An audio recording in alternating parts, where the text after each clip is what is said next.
মোবাইলে লিখতে না পারলে বলছে শফিকের ভিডিওটা। এই সমস্ত চ্যানেলগুলোকে বয়কট করা দরকার অবিলম্বে। সরকারি পক্ষ থেকে এদের ব্যাপারে কড়া স্টেপ নেওয়া উচিত। এই যারা পল্লীগ্রাম চ্যানেল তৈরি করেছে তারাই তো এই বাচ্চাগুলোকে পাঠিয়েছে। হাই হাই, পল্লীগ্রাম টিভি চ্যানেল কি বন্ধ করে দেওয়া হবে? শফিক বর্তমান সময় কোথায় আছে? শফিকের নাকি ফাঁসি হয়ে গেছে, শফিক বর্তমান নাকি জেলে আছে। তো বন্ধুরা, শফিককে নাকি ফাঁসানো হয়েছে। এই সমস্ত কিছু নিয়ে আজকের এই ভিডিওটা কন্টিনিউ দেখতে থাকেন, সমস্ত কিছু জানতে পারবেন। আজকের এই ভিডিওতে আমি সত্য কথাটা তুলে ধরবো আপনাদের সামনে। ভিডিওটা সম্পূর্ণ দেখুন, বুঝতে পারবেন। হ্যালো বন্ধুরা, আসসালামু আলাইকুম। আজকের এই ভিডিওতে আমি আলোচনা করব ইপার বাংলার উপার বাংলার বিখ্যাত ইউটিউব চ্যানেল, বাংলা ভাষায় ভিডিও করা ভারতের নাম্বার 1 ইউটিউব চ্যানেল পল্লীগ্রাম টিভি, যার নাকি হাজার হাজার নয়, লক্ষ লক্ষ নয়, কোটি কোটি ভক্ত প্রতিনিয়ত ভিডিও দেখে পল্লীগ্রাম টিভি চ্যানেলের। এই পল্লীগ্রাম টিভি চ্যানেল যদি বন্ধ হয়ে যায় তাহলে বাঙালির এটা ইতিহাস হয়ে যাবে। শফিক গ্রেপ্তার হয়েছে, শফিকের বিরুদ্ধে মামলা হয়েছে, তাই শফিককে পুলিশে গ্রেপ্তার করেছে। এটা নিয়ে বিভিন্ন ধরনের প্রশ্ন। শফিকের জেল হয়ে গেছে, শফিকের ফাঁসি হয়ে গেছে, শফিককে ফাঁসানো হয়েছে, শফিকের কোনো দোষ নেই, শফিক এমন কাজ করতে পারে না, এই সমস্ত কিছু। আরে ভাই, আইন সবার জন্য সমান, আইনের উপর বিশ্বাস রাখতে হয়। আইনে তদন্ত চলছে, শফিক কতটুকু দোষী কতটুকু নির্দোষ সেটা বিচার করবে আইন। বিভিন্ন ধরনের বুদ্ধিজীবী মানুষেরা প্রশ্ন তুলছে পল্লীগ্রাম টিভি বয়কট করা হোক। এই চ্যানেলটাই ভবিষ্যৎ জেনারেশনকে ধ্বংস করে দিবে। বন্ধুরা, আপনারা কি চান? পল্লীগ্রাম টিভি কি বয়কট করা উচিত? পল্লীগ্রাম টিভি কি বন্ধ হওয়া উচিত?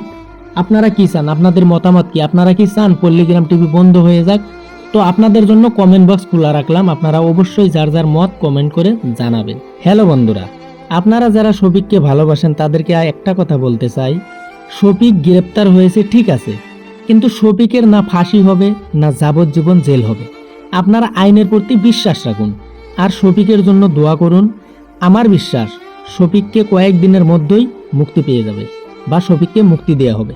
আসলে আমার মতে দোষটা শফিকের একা নয়, কারণ শফিক একটা নাবালক ছেলে। শফিক কিন্তু একা বিয়েটা করতে পারে নাই, তার সাথে জড়িত আছে শফিকের গার্জিয়ান, শফিকের বাবা মা, এবং যে মেয়েটাকে বিয়ে করেছে সেই মেয়েটার গার্জিয়ান, মেয়েটার বাবা মা, এবং কি এই বিয়েটা যে কাজীতে রেজিস্ট্রেট করেছে সেই কাজীটাও দোষী। কারণ দেখুন, শফিক ও মেয়েটা তারা দুইজনাই নাবালক মানুষ। যদি তারা একটা ভুল করতে পারে, কিন্তু গার্জিয়ান এবং কাজী সাহেব তারা তো ভুল করতে পারে না। তার জন্যই আমার ব্যক্তিগত মত অনুযায়ী শফিক একা দোষী নয়। যদি দোষী সাব্যস্ত করতে হয়, যারা যারা শফিকের বিয়ের সাথে জড়িত সবাই দোষী। তো আপনাদের কি মতামত? আসলে আমার মতের সাথে কি আপনাদের মত একমত? তাহলে কমেন্ট করে জানাবেন। যাই হোক বন্ধুরা, আমার ভিডিওটা ছিল পল্লীগ্রাম টিভি নাকি বন্ধ হয়ে যাবে। আসল কথাটা হলো পল্লীগ্রাম টিভি এখনো বন্ধ হয় নাই, কারণ দেশের বিভিন্ন বুদ্ধিজীবী লোকেরা এটা নিয়ে প্রশ্ন তুলছে পল্লীগ্রাম টিভি নাকি ভবিষ্যৎ জেনারেশনটাকে ধ্বংস করে দিবে। এটা নিয়ে তারা প্রশ্ন তুলছে পল্লীগ্রাম টিভি বন্ধ হতে লাগে। তো বন্ধুরা, আপনাদের মতামত কি জানাবেন। বর্তমান সময়ে যদি আপনারা জানতে চান শফিক কোথায় আছে, তো বর্তমান সময় শফিক জেলেও নেই, পুলিশের হাতেও নেই। শফিক বর্তমান হোমে আছে। হোম এমন একটি জায়গা, যে জায়গা বাড়ির মতো।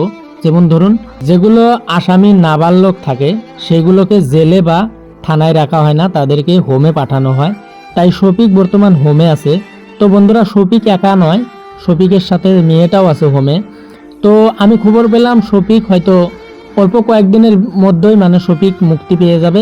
তো বন্ধুরা, আপনারা সবাই দোয়া করবেন শফিকের জন্য, শফিক যাতে ভালো হয়ে আসে। এরপরে যাতে শফিক এই ধরনের কাজ না করে, আমরাও দোয়া করি শফিক যাতে এর পরেই একদম ভালো হয়ে যায়। তো বন্ধুরা, এইখানি বলেই আমি আমার ভিডিও শেষ করছি আজকের মতো। সবাই ভালো থাকবেন, আর ভিডিওর মধ্যে যদি কোনো ধরনের ভুল হয় ক্ষমার দৃষ্টিতে দেখবেন। আজকের মতো ভিডিওটা এই পর্যন্তই। ভালো থাকুন, সুস্থ থাকুন, খুদা হাফেজ।